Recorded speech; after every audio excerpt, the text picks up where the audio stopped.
Severe epidemic, approval granted for emergency use of 5 new coronavirus vaccines. China's economy enters stagnation, surge in personal debt default rates, record high bankruptcies.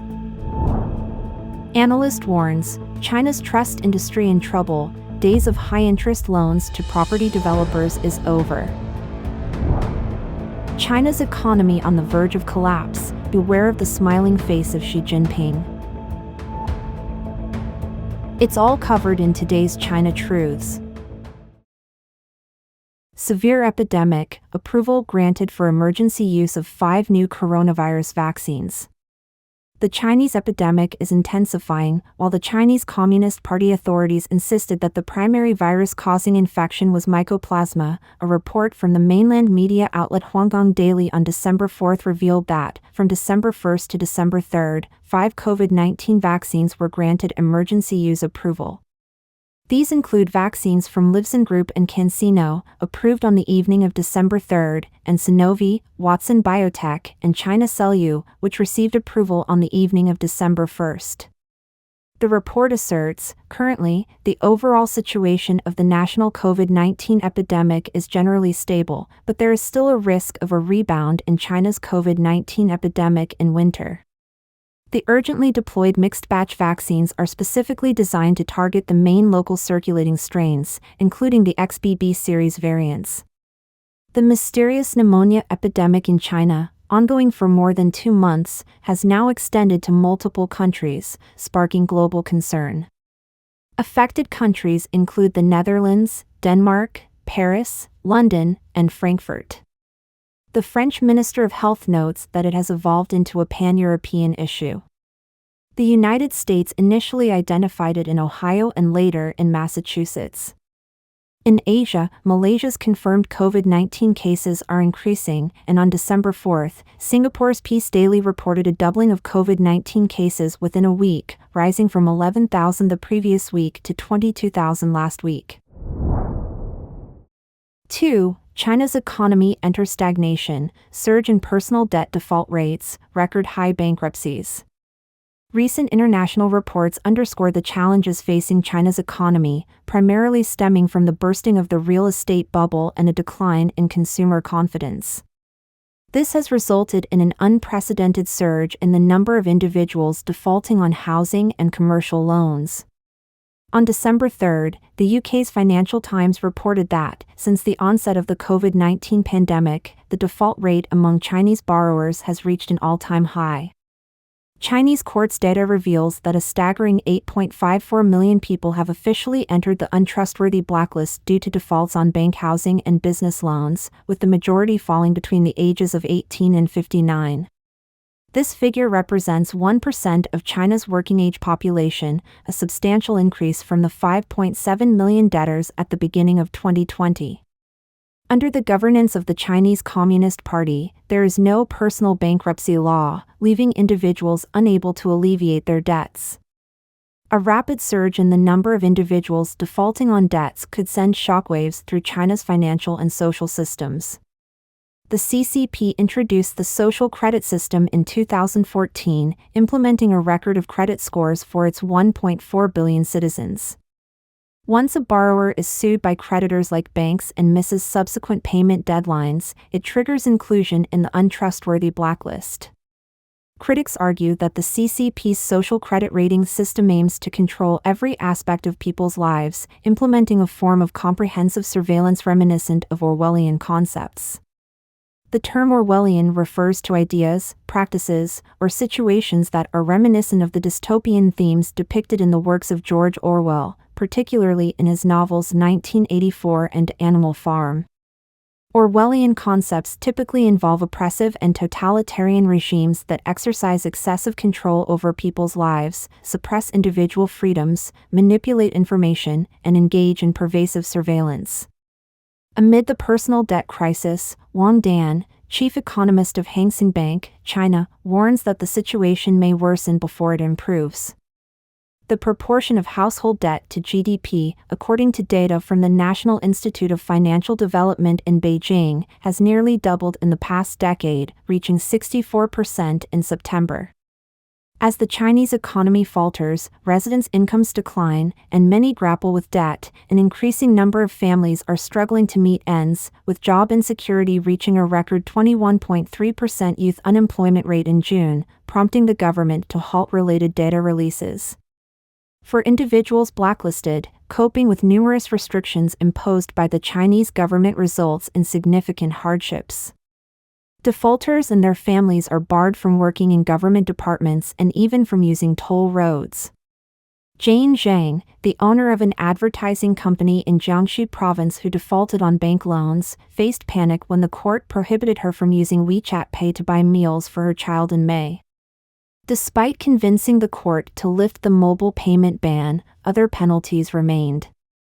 Implementing measures like personal bankruptcy laws proves challenging in China, as officials fear exposure of corruption. With little hope for legal remedies, many blacklisted borrowers abandon plans to rise again, leading to adverse effects on local businesses and economic indicators. For example, Ms. Zhang, faced with losing these clients, decided to close her advertising business. According to Sound of Hope, China Merchants Bank reported a 26% year-on-year increase in credit card non-performing loans overdue by 90 days in the current month. The China Index Academy, a consulting firm based in Shanghai, reported that in the first 9 months of 2023, the number of mortgage redemption rights canceled in China was 584,000, nearly a one-third increase compared to the same period last year. Analyst warns, China's trust industry in trouble, days of high-interest loans to property developers is over.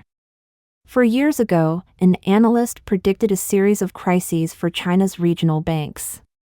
Now, the analyst is issuing a similar warning about China's $3 trillion trust industry. Bloomberg reported on December 3 that Jason Bedford, a former analyst at Bridgewater Associates and UBS Group AG, said that many trust companies are in trouble and have capital solvency issues. Bedford became famous for warning that China's smaller banks were in trouble after analyzing nearly 250 financial statements. He is now issuing a similar warning for Chinese trust companies. According to Bedford's calculations, 14 of the 55 trusts that released their 2022 financial statements reported more than a third of their total assets in distressed and concerned assets.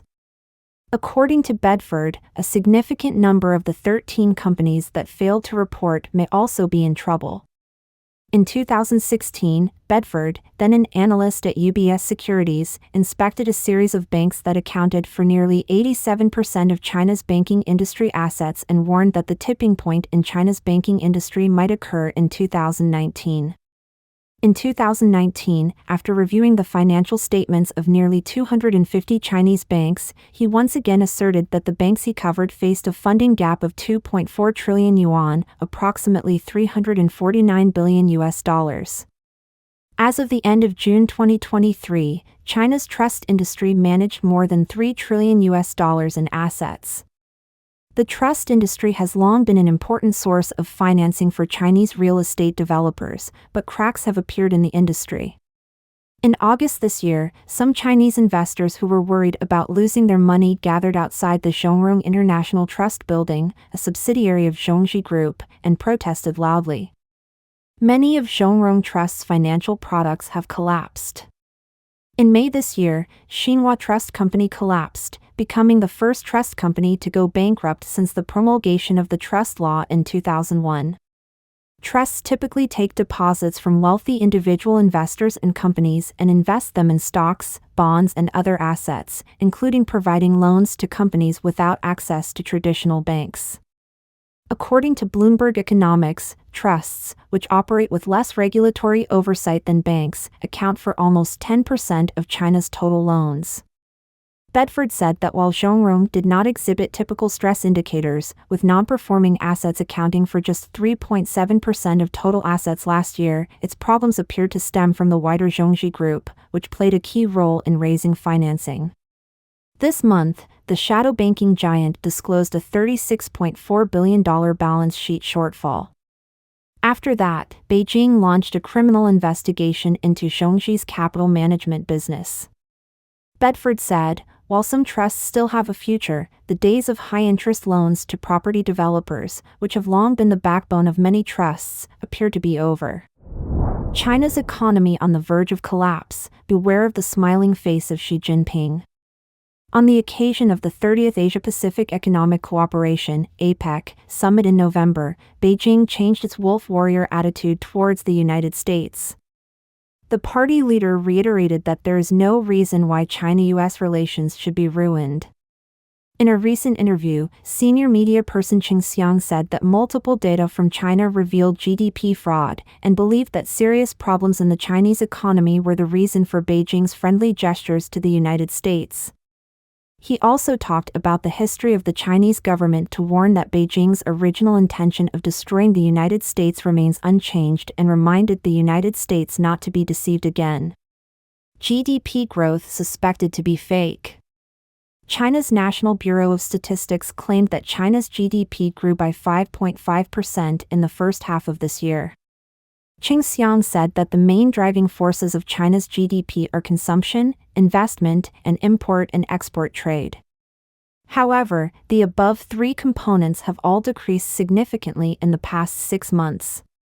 As for government investment, the Bureau of Statistics said that the national fixed asset investment from January to July this year increased by 3.4% annually, reaching nearly 28.6 trillion yuan. The same data from January to July 2022 was 31.98 trillion yuan, that is, in fact the contraction was 10.6%, the second highest contraction since data are available.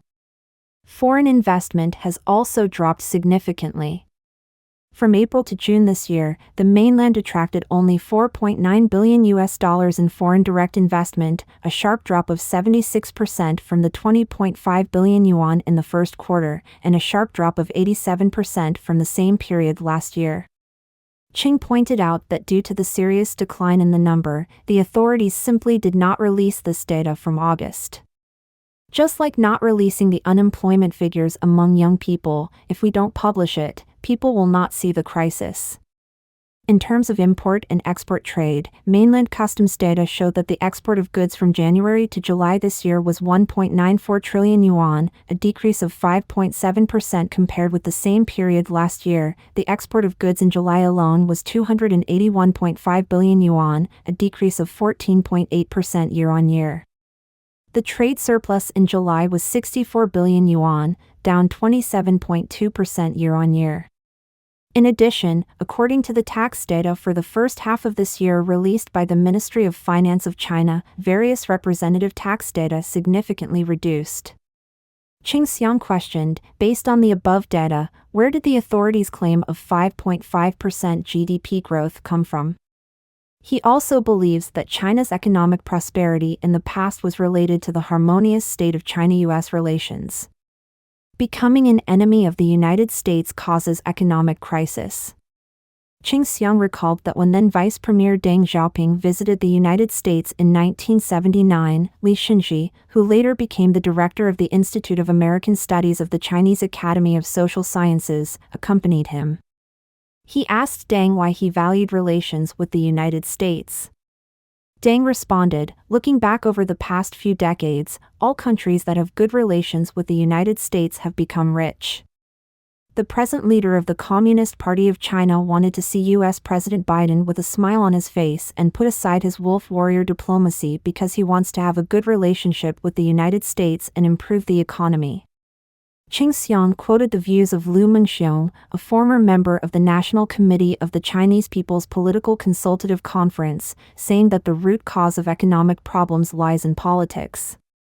Qin Xiang said that Beijing used to talk about rising in the East and falling in the West and a community with a shared future for mankind, which was to abandon the international order established by the United States since World War II. China was always the enemy of the United States and foreign businessmen were deterred, causing the mainland's current economic crisis. Beijing's anti-American nature remains unchanged. Is Beijing's changing attitude to the United States a strategic retreat? Qin Xiang analyzed that the anti-American nature of Beijing remains unchanged. The Communist Party wants to eliminate capitalism. The United States is the largest country in capitalism. If the Communist Party wants to eliminate capitalism, it must eliminate the United States. During the Deng Xiaoping era, relationship with the United States was repaired, but after the present leader of the Chinese Communist Party, Xi Jinping, came to power, he said that he would not forget his original intention, which refers to the original intention of the Communist Party, which is Marx's violent revolution to eliminate private ownership and capitalism. The leader of the Communist Party of China emphasized the original intention, and establishing good relations with the United States was somewhat ironic. Qing emphasized that the essence of the Communist Party has not changed. But why is Beijing now showing favor to the United States? Qing analyzed that it is the strategy of the Chinese Communist Party. During the guerrilla war, it emphasized talk and fight to talk. When the strength is inferior to the other party, it will negotiate, and vice versa. If Beijing is not as powerful as the United States, it will negotiate. In addition, Beijing emphasizes that it always adopts a two-sided strategy of struggle and union, depending on the environment, but the ultimate goal is to defeat its opponents. There is a lot of information in the history of the Chinese government that explains how Beijing established these strategies. Be careful with the smiling face. Qing Xiang said that Beijing currently hopes to reduce the pressure of the economic downturn it is experiencing. The second is to deceive and paralyze the enemy. The most typical example of deception is that Xi Jinping personally told former U.S. President Obama that the South China Sea would not be militarized, but then Beijing established military bases on the islands in the South China Sea. Qing pointed out that the CCP often uses talk as a delaying tactic to buy time so that it can better prepare for the next war. The CCP cheated Kuomintang during the Civil War.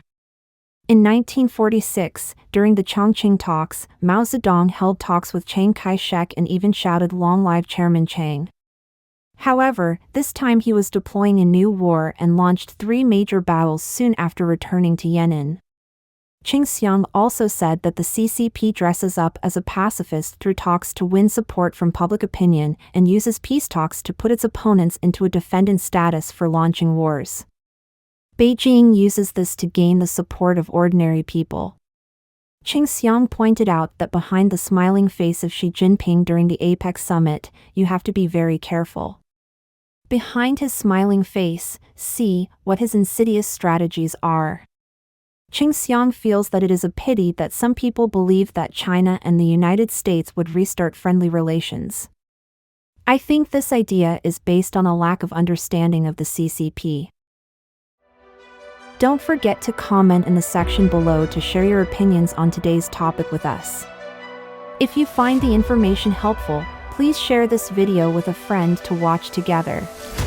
This will be a great source of motivation for our team to produce more and more quality and reliable videos. And also don't forget to like and subscribe to see more interesting topics from China Truths. Thank you for tuning in.